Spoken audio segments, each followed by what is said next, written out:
people, how you doing? Wow. It's another beautiful, exciting edition of EasyMathsTutor morning prep class. So are you ready to go? Thank you for coming by. Thank you for stopping by. So there are some questions that we're going to solve. We're going to check the solutions of the questions. Okay, so just get your paper and your pen and follow me right along as I do my calculations today.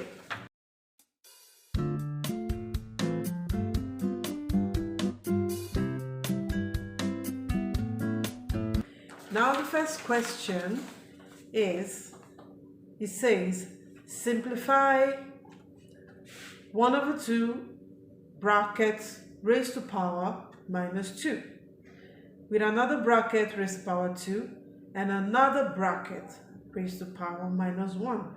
Yes, that's a question. You have to simplify that. So how do we do that? First of all, there are two methods. The first method is to open the brackets like the way you open an onion, little by little. So the first part of the bracket, that's 1/2 raised to power minus 2. You convert it. Because of the negative power, we're going to get the inverse of 1/2, which is 2. So that will give us 2 raised to power 2. 2 raised to power 2. So 1/2 raised to power minus 2 gives us 2 raised to power 2. Then 2 raised to power 2 into bracket raised to power 2 into another bracket raised to power minus 1. So if we multiply the powers, we will have 2 raised to power minus 4, which is also equal to 1/2 raised to power 4. Now 1/2 raised to power 4 is the same thing as 1/2 times 2 times 2 times 2. 2 times 2 gives 4 times 2 times 2, another 4. 4 times 4 gives us 16.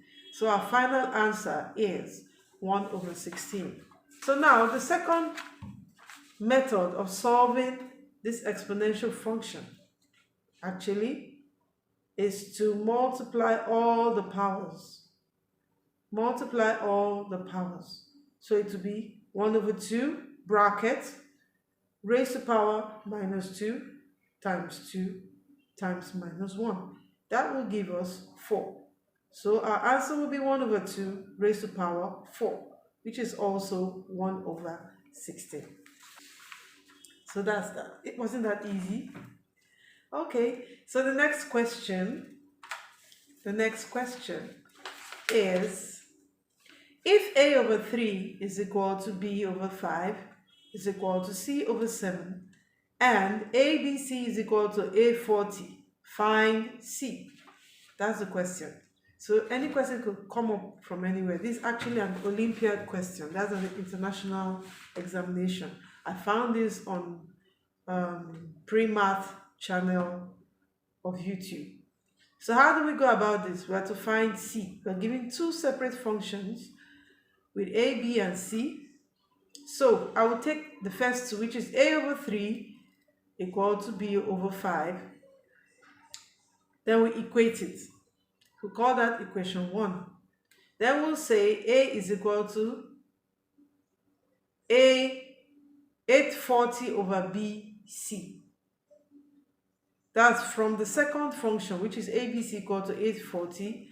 We will make a the subject of the formula, giving us 840 all over bc. So we'll call that equation 2. So now we'll substitute the value of a from equation 2 into our equation 1. And that will give us 840 all over bc b times b equal to 3/5. So the final answer will be 840 all over b squared c equal to 3/5. We'll call that equation 3. Also remember, from the first function, b/5 is equal to c/7. Therefore, if we make b the subject of the formula, we will have b is equal to 5c all over 7. Now substitute this into our equation 3. we will have 840 all over into bracket 5c over 7 squared times c equal to 3 over 5. So if we cross multiply this, we will have 3 times 5c over 7 squared times c equal to 840 times 5.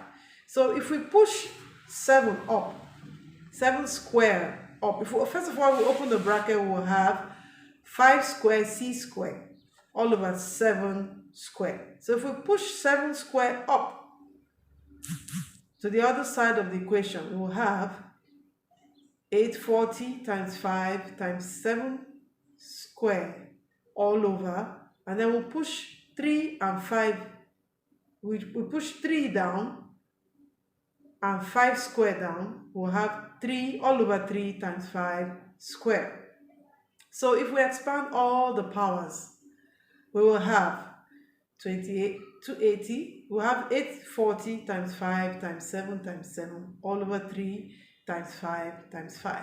So if we cancel out all the common numerators and denominators, we would have 280 times 7 all over 5. So if 5 cancels 280, we'll have 56 times 7 times 7. Now 56 times 7 times 7 is the same thing as 8 times 7. Remember, 56 is 8 times 7 times 7 times 7. So that gives us, we'll also break down 8. 8 has also a cube, which is 2 times 2 times 2. So we're left with cube, 2 cube, and 7 cube. Therefore, c cube give us 2 cube times 7 cube. Therefore, c will be 2 times 7. And our final answer will be 14. Simple and sweet. There is no mathematical question that does not have a solution. Okay? If it does not have a solution, it will be called undefined. Same thing in life. There is no problem that has no solution. So let's move on quickly to our third question. If 2 raised to the power x plus 4 raised to the power x is equal to 8 raised to the power x, find the value of x. Now if we're breaking this down, we will have 2 raised to the power x plus 2 raised to the power 2 into bracket x. 4 is 2 raised to the power 2 equal to 2 raised to the power 3 into bracket x. So if we rearrange these functions, we're going to have 2 raised to the power x, okay, plus 2 raised to the power x into bracket 2. We actually swap to the powers in the brackets, okay? We also have 2 raised to the power x raised to the power 3. Now let 2 raised to the power x be, say, let's choose the letter b. So if we substitute that, we will have b plus b squared equal to b cubed. So now we'll solve for the value of b. How are we going to do that? Quickly,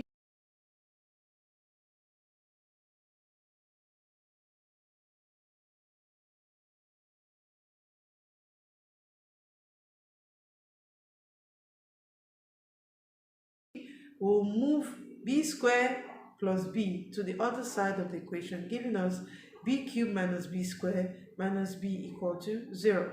So if we factorize b, it will be b into bracket b squared minus b minus 1 equal to 0. So right away we see that b is equal to 0. Therefore, the value of x will be undefined.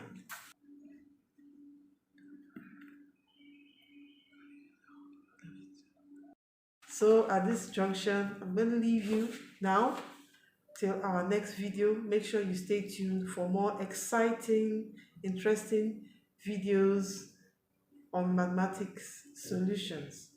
I want to say thank you to all the maths lovers out there. Don't give up on mathematics. Mathematics is life. Maths is easy. Thank you for watching. If you like what you're seeing, make sure you subscribe to my channel. Turn on the notifications so that I don't have to always remind you about the videos. You just get the notification straight away and you follow the videos. Thank you for watching. Have a lovely day. Enjoy yourself. Bye.